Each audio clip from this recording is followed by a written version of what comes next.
Hey guys, I'm Nisa Homey. Today I'm sharing Ragi sprouts paratha recipe. It's completely gluten-free and ideal to include as a healthy meal in your weight loss journey. So let's get started with the recipe. Into a bowl or a parat, I'm adding in 1 cup of sprouted green moong dal. I have already shared how to sprout green moong dal.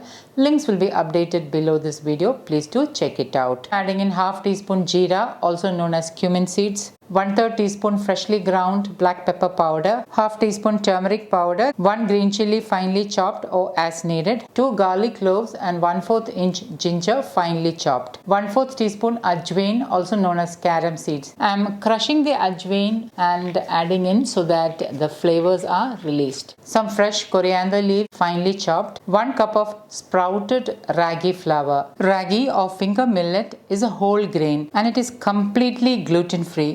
It's rich in fiber and the high fiber helps to keep you feel fuller for a longer time. Thus it helps in weight loss and weight management. Half teaspoon pink Himalayan salt or as needed.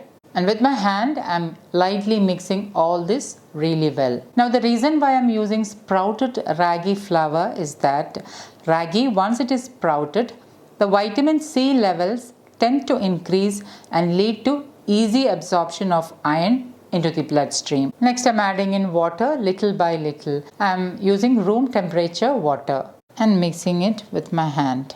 Add water little by little. I used a total of half cup of water and I'm mixing this really well and gathering it into a soft dough.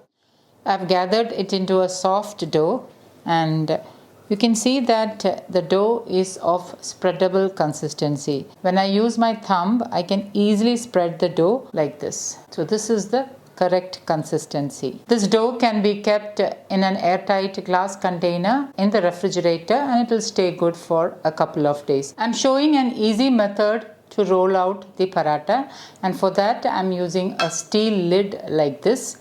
Note that the lid has a slightly raised edge. So this helps to roll the paratha into a perfect round shape. Onto the lid I'm placing a wet cotton napkin. I have divided the dough into 3 equal portions and I'm taking 1 portion of the dough and placing it onto the wet cotton napkin. I'm dipping my fingers in water and I'm spreading the dough into a round circle. And once it is spread to a round circle with wet fingers, I'm lightly leveling the top.